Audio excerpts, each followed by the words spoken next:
Well, hello, Utility World. It's Kurt Moreland, Associate Publisher with Utility Fleet Professional, and I'm here with Mandar Dighe. And we have a special podcast here because we are celebrating the 175th anniversary of Knapheide since 1848. So I know a lot of companies have anniversaries out there, but not too many can claim to have 175th. So this is a big deal. I brought Mandar a cake, which he claims he's going to share with his coworkers. And I couldn't put 175 candles on there, though, or the Quincy Fire Department probably would have showed up. For those who may not know, Knapheide is located in Quincy, Illinois, which is right on the Mississippi River on the Illinois-Iowa border, and not too far from St. Louis either, I believe. No, only a couple hours north of St. Louis. So yeah, we're really proud of our heritage here in the region, and 175 years in one location has started out in Quincy in 1848, and now we're proud to have 26 locations around the country servicing the American vocational worker and making sure they have the right transportation solutions to get the job done. Well, yeah, let's talk about that. Let's go back in time to 1848, and there was a German immigrant, I believe his name was Herman. Yep. And he migrated here from New Orleans. And he started out building wagon wheels and eventually wagons. Yeah, Hermann Heinrich Knapheide is our patriarch, and he actually started his journey from Westphalia, Germany, 3 years before that, so 1844, 1845, and then came to New Orleans, and then from New Orleans worked his way up the Mississippi River, got to St. Louis, and then from St. Louis actually migrated up just a little bit further to Quincy, where he decided to settle, start a family, and most importantly, start this company. And in 1848, the company started making wheels and wheel hubs for wagons, for covered wagons and horse-drawn wagons that were built in Quincy and in other locations. And that's now transformed into, a large operating company with over 2,300 employees, and frankly, we're proud for what we do for the American transportation industry, and most importantly, the folks that get work done in America. So yeah, it's been a great ride, and 175 years is something that we're all especially proud of. Yeah, so I mean, a lot of people know you guys for your truck bodies, but to dig a little deeper, I mean, really making the covered wagons here and being not too far from St. Louis. A lot of those wagons, or some of those wagons, were probably put on the Western Trail to Portland and help settle the West, or at least expand the West. So in a way, you guys have had a little piece of American history. Sure. I mean, and it's interesting now, 175 years later, we're always getting calls from folks that have a wagon that they find in a barn or something that, hey, we found this wagon, you guys interested in it? And, sometimes we are and sometimes we aren't, but it's a really interesting thing to see where the wagons have gone over time. And we see them and find them everywhere. We also see our bodies everywhere throughout the United States. So it's a really cool thing to see that, Knapheide was there when it all started, the westward expansion piece, and we've been an integral part of that for almost 2 centuries. So it's really cool to see that. Yeah, I mean, to put it in perspective, 1848, I mean, Abe Lincoln was just a couple hours down the road. Yeah, and Quincy has quite a connection to Abraham Lincoln. Most importantly, in 1858, Abraham Lincoln and Stephen Douglas held the Lincoln-Douglas debates for the U.S. Senate here in Quincy. And it's probably one of the biggest things that happened to our community and our city in the history of Quincy were those debates. It was a national debate. Back then, those debates, whether they were for senators or for higher positions, were pretty important. So Quincy was put on the map then, but our company at that point was 10 years old. So we had already started growing with things, and as the nation continued to grow, and as things continued to prosper, we've benefited from that, and we're proud of our heritage and where it's gone. Yeah, and then the next generation was Henry, and I found this interesting. He incorporated the company in 1893, so quite a bit of time and space between that. But also what really impressed me, too, is it seemed like he expanded, not just in the United States, but also was looking internationally, maybe in like South America or that? Yeah, so I think some of the sales may have gone there, but I think what's really interesting about our history, Kurt, is when you look at generational. So we're a sixth generation family owned company. Mm-hmm. So as you go back generation to generation, all the way back to Heinrich, we kind of hit all those milestones of American development as industrial development in this country. So what started out as a wagon wheel manufacturer became a wagon manufacturer, and then we started going into the industrial era with more steam powered equipment and such. Then we moved into the automobile era with the Model T. We were one of the first bodybuilders for the Model T with Ford.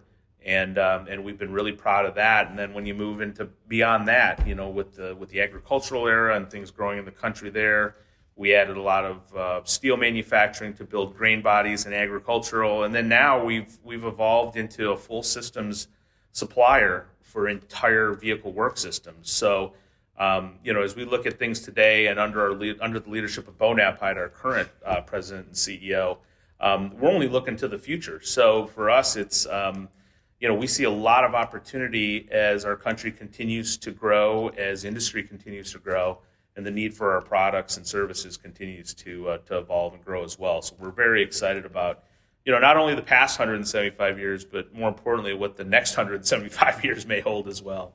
That sounds great. So let's talk a little bit about you. Yeah. How did you get involved with the company? How long have you been with the company?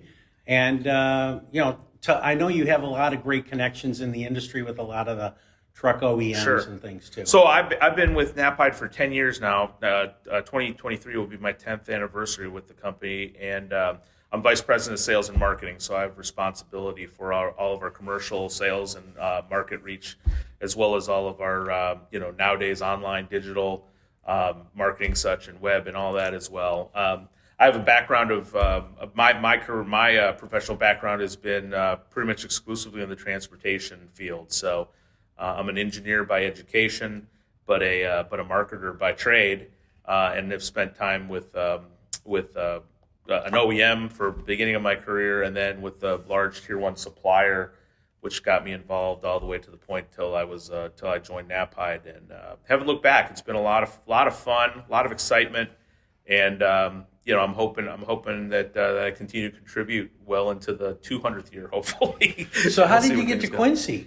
Well, I got a call from someone, and they were helping look for the new role, and it went from there. So it was a quite interesting process, but definitely it's one that's been very beneficial for me and my family, and we're pretty excited about what the future holds.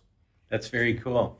So I like to ask all my podcast guests about, eventually when you're out traveling around, you run into celebrities. Sure. So I always like to get a good celebrity encounter story. Do you have one for us? I know you approached me with this, and I've been thinking about it, and I've spent a majority of my career traveling. I've spent a lot of time in airports and such. And it's tough. I know that I've run into a lot of people, but, right off the top, I remember running into Jack Nicklaus at an airport when I was on my way to a sales call, and said, "Hey, Mr. Nicklaus, how are you doing?" And I got I'm doing just fine. That's about it. But I think if we had hours and time for me to really think about it, I could probably come up with a lot of other people. But he's probably on one of the top of the list. My family would probably tell you that when we travel personally, and we tend to travel. I'm from the Metro Detroit area, so we tend to travel through the Metro Airport in Detroit quite a bit.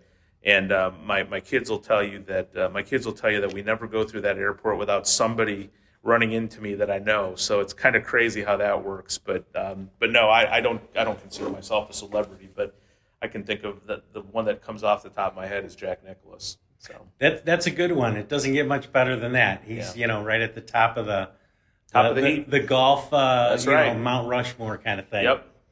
Well, that's good. So you guys probably, with your 175th, what kind of plans do you guys have to celebrate that? Are you going to imprint any coffee mugs and hand them out at trade shows or anything like that? I think I'm not going to spoil any. I'm not going to spoil any surprises, but I will tell you that we've got a lot of stuff that we're excited to do this year. First and foremost, we want to celebrate with our employees. Right. We one thing I just found out today, we have an employee that's going to be retiring, and we're having a kind of a celebration tomorrow where this gentleman has 49 years of service with Knapheide. Wow. And there's several people like that out there in our company that have been here for for decades, and then subsequently generations of their families that are working here. So, we're going to be doing a lot of special things for our employees to celebrate this milestone. But as we look at other events, I mean, obviously NTA, the Work Truck Show, is coming up in a couple weeks, in the first week of March. In Indianapolis, we'll be doing some special things at NTA that hopefully your readers and some of your followers will be there to see that, and I'm sure you'll be covering it as well. So we're excited about that.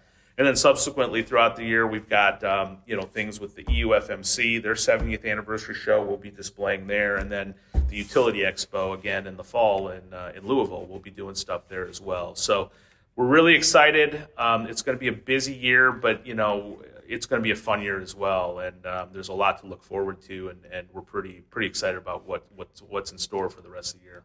That sounds really good. So people who are listening to the podcast, how can they learn more about your company? Sure. So, I mean, obviously, www.knapheide.com takes you to our corporate website, where it does show a lot of our history and some of our products that we have today. Most importantly, we've got, we're very, very, very proud of our partnerships with our sales and installation and product and distribution partners around the country. So we have approximately 250 partners around the country that install and sell our product, but most importantly, integrate Knapheide bodies with other truck equipment products to create a complete solution for their customers. And you can go online to our website at www.knapheide.com, search for a partner or distributor near you, and I'm sure they'll be able to help you help your customers, or help your listeners try to learn more about what our company can offer and what they can offer to create a complete solution for their customers or themselves going forward. Yeah, or stop by your booth at the trade show, and I'm sure you guys have YouTube videos too. Sure, we've got YouTube channel, Knapheide 1848 as our YouTube channel, and of course the trade shows and coming and visiting us face to face. We love to maintain those relationships and make new ones. So those face to face personal interactions are very important to our company, and we'd love to see you stop by. That sounds great. Well, again, I'd like to thank Mandar Dighe for being our guest today and to be celebrating the 175th anniversary of Knapheide. Very special to be at their corporate headquarters here. And I just want to remind all of our utility followers out there to roll safe. Yeah, and roll safe is important. Work safe, roll safe. You're right. The utility segment for our country is very important. And as we look at all the challenges that we're facing going forward, whether it's keeping the lights on, whether it's charging the transportation needs of the future, whether it's just sustaining growth and let's just say infrastructure renewal in our country. We're proud to support a lot of the utility customers, and we're always interested to know and learn how we can help them progress and do their jobs better. So again, we're looking forward to seeing everybody out in the field, and we're just really, really happy to be celebrating this milestone with everybody. Sounds good. Thanks again. Thank you. The views, information, and opinions expressed during this podcast are solely those of the individuals involved and do not necessarily represent those of Utility Business Media and its employees.